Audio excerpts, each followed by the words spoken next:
आप सभी स्टूडेंट्स को बताना चाहता हूँ, छत्तीसगढ़ के हर एक स्टूडेंट्स के लिए सबसे बड़ी भर्ती जो है छत्तीसगढ़ में निकल कर आ रहा है। छात्रावास अधीक्षक के 400 पदों पर भर्ती होगा और वहीं जो है एडीओ के 250 पदों पर। एडीओ मतलब कि सहायक विकास विस्तार अधिकारी भर्ती परीक्षा 2023, और ये 2023 के सबसे इम्पोर्टेंट, सबसे महत्वपूर्ण भर्ती हैं।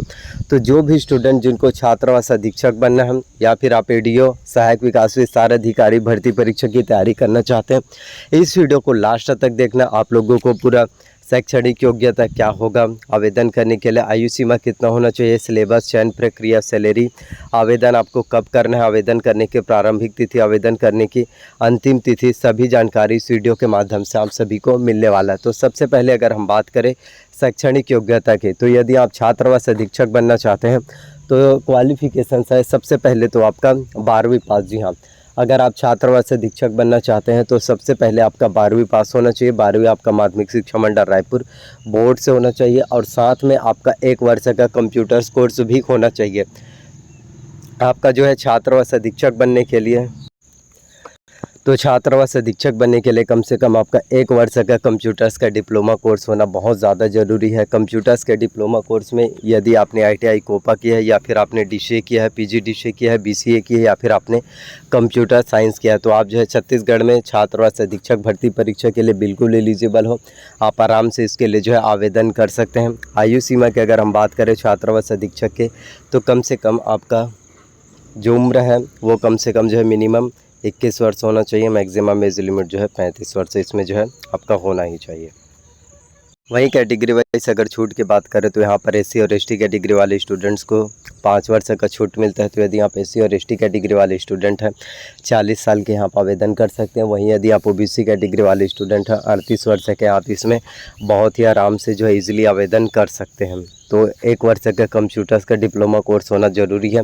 कंप्यूटर्स के डिप्लोमा कोर्स में जिसमें अगर आपने आईटीआई कोपा किया है या फिर आपने डीसीए किया है, पीजीडीसीए किया है, बीसीए किया है या फिर आपने कंप्यूटर साइंस किया है, तो बहुत अच्छी बात है, आप इसके लिए बहुत ही एलिजिबल हो और किसी भी प्रकार से कोई भी प्रॉब्लम्स आपको नहीं होगा। और छत्तीसगढ़ में जितने भी गवर्नमेंट जॉब्स होते हैं, जितने भी भर्ती परीक्षा होती हैं, उनमें से हर एक गवर्नमेंट जॉब्स वैकेंसी, हर एक भर्ती परीक्षा बहुत ही ज़्यादा इंपॉर्टेंट होता है।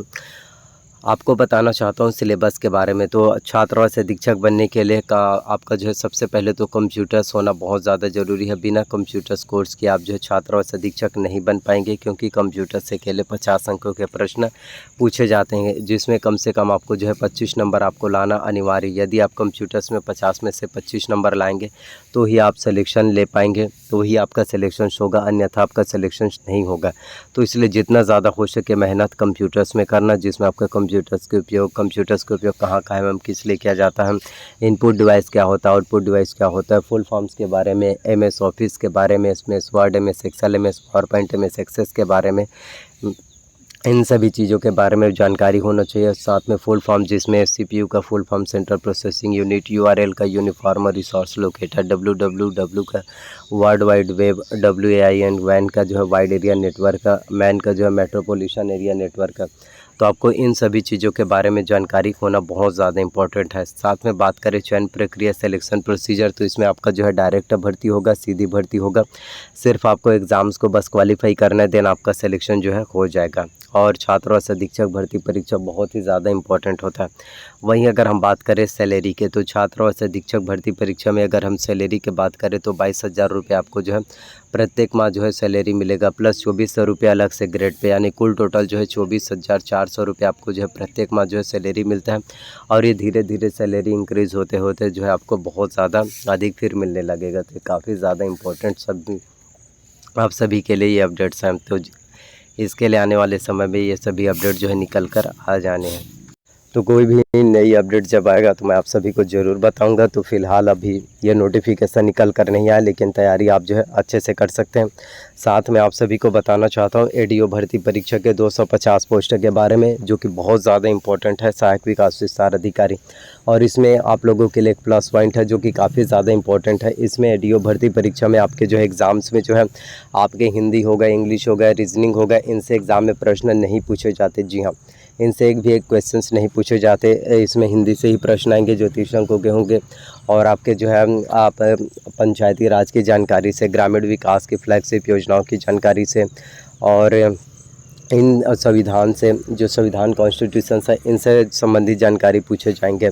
ग्रामीण विकास की फ्लैगशिप योजनाओं की जानकारी, तो ये सभी आपके कॉम्पिटिशन्स एग्ज़ाम्स के लिए, भर्ती परीक्षा के लिए बहुत ज़्यादा इंपॉर्टेंट है। बस आपसे यही बोलना चाहता हूँ कि आप जो है छात्रावास अधीक्षक और रेडियो भर्ती परीक्षा की तैयारी दोनों से अच्छे से कर सकते हैं। तो सबसे पहले बात करें तो दोनों में ही आपके जो है छत्तीसगढ़ जो है सबसे ज़्यादा इम्पोर्टेंट है, जिसमें आपका छत्तीसगढ़ का इतिहास, छत्तीसगढ़ के उद्योग, शिक्षा व्यवस्था, छत्तीसगढ़ के प्राचीन इतिहास, परंपरा, त्यौहार, इन सभी चीज़ों के बारे में डिटेल्स और नॉलेज होना चाहिए। तो छत्तीसगढ़ के कंप्लीट नॉलेज के लिए आपको सबसे पहले तो competitions academy Hariram Patel sir का बुक लेना है, जिससे कि आपके छत्तीसगढ़ एग्ज़ाम्स की तैयारी अच्छे से हो पाए, छत्तीसगढ़ की प्रिपरेशन अच्छे से हो पाए। क्योंकि बिना छत्तीसगढ़ के नॉलेज के हम जो है भर्ती परीक्षा को, कॉम्पिटिशन्स एग्ज़ाम्स को क्वालिफाई नहीं कर पाएंगे। इसलिए आपको छत्तीसगढ़ के बारे में नॉलेज होना बहुत ज़्यादा ज़रूरी है। तो अच्छे से तैयारी कीजिए, अच्छे से पढ़ाई कीजिए, डेफिनेटली आपको इसमें कामयाबी मिल पाएगा। वहीं अगर हम बात करें करंट अफेयर, जो समसामयिक घटना चक्र होता है, ये भी कॉम्पिटिशन्स एग्ज़ाम्स के लिए बहुत ज़्यादा इंपॉर्टेंट होता है। करंट अफेयर, समसामयिक घटना चक्र, जैसे खेलकूद और कौन से खिलाड़ी को कौन सा अवार्ड दिया गया। आपको क्रिकेट के बारे में भी जानकारी होना चाहिए, क्योंकि उनसे बहुत ज़्यादा क्वेश्चंस एग्ज़ाम में पूछे जाते हैं। और हर एक चीज़ों के बारे में, छोटी छोटी चीज़ों के बारे में जानकारी होना चाहिए। सीजी करंट अफेयर्स के लिए सबसे पहले आप जो है विकास परक का मासिक पत्रिका ले सकते हैं। इसके साथ जो है आप अर्जुना का करंट अफेयर्स ले सकते हैं। तो सीजी करंट अफेयर्स के लिए आप जो है दोनों से तैयारी कर सकते हैं। इसके साथ ही आप जो है इंडियन वर्ल्ड करंट अफेयर्स के लिए प्रतियोगिता दर्पण ले सकते हैं, जो आपका मंथली मैगजीन रिलीज़ होता है। तो इस तरह से आप जो है छत्तीसगढ़ में सीजी करंट अफेयर्स एग्ज़ाम्स की तैयारी बहुत अच्छे से कर सकते हैं। बस अपना तैयारी कंसिस्टेंसी से और कंटिन्यू कीजिए, और कामयाबी, सफलता जो है डेफिनेटली मिलेगी। और साथ में कॉन्स्टिट्यूशन संविधान की तैयारी के लिए आप जो एम लक्ष्मीकांत की भारत के राज्य व्यवस्था इस बुक को ले सकते हैं, ताकि आपके कॉन्स्टिट्यूशन एग्ज़ाम्स की तैयारी अच्छे से हो पाए। साथ में जो है कंप्यूटर्स की तैयारी करने के लिए आप जो है परीक्षा मंथन कंप्यूटर एक परिचय ले सकते हैं, जो कि बहुत ज़्यादा इंपॉर्टेंट होता है। बस आपको इन सभी से ही तैयारी करना है, ताकि आप एग्ज़ाम्स में जितना ज़्यादा हो सके बेहतर से बेहतर नंबर ला सके। वहीं एडीओ की सैलरी की बात करें तो इसमें 35,000 रुपये पर मंथ सैलरी आपको मिलता है। तो बस अच्छे से मेहनत करना, अच्छे से तैयारी करना, वर्क हार्ड बिग ड्रीम। जितना ज़्यादा आपका कड़ी मेहनत रहेगा, उतना ज़्यादा आपका सपने पूरे होंगे। सो आई होप वीडियोस पसंद आया हो। अगर वीडियोस अच्छा लगा हो, पसंद आया तो वीडियो को लाइक कीजिए। चैनल पर नया है तो चैनल को सब्सक्राइब कर लीजिए, साथ में बेल नोटिफिकेशंस को ऑन करके रख लीजिए। एंड वीडियोस को जितना ज़्यादा हो सके शेयर करना, और इसी तरह से मेरे चैनल्स पर नए नए वीडियोज़ जो है मिलते रहेंगे। बस अपना ख्याल रखिए, कॉम्पिटिशन्स एग्ज़ाम्स की तैयारी करते रहिए। सपने देखो, सपने सच होते हैं। बस उन सपनों को पूरा करने के लिए आपको काम करना है, आपको आगे बढ़ना है, और रुकना बिल्कुल नहीं है। ज़िंदगी में गिव अप जो है बिल्कुल मत करो।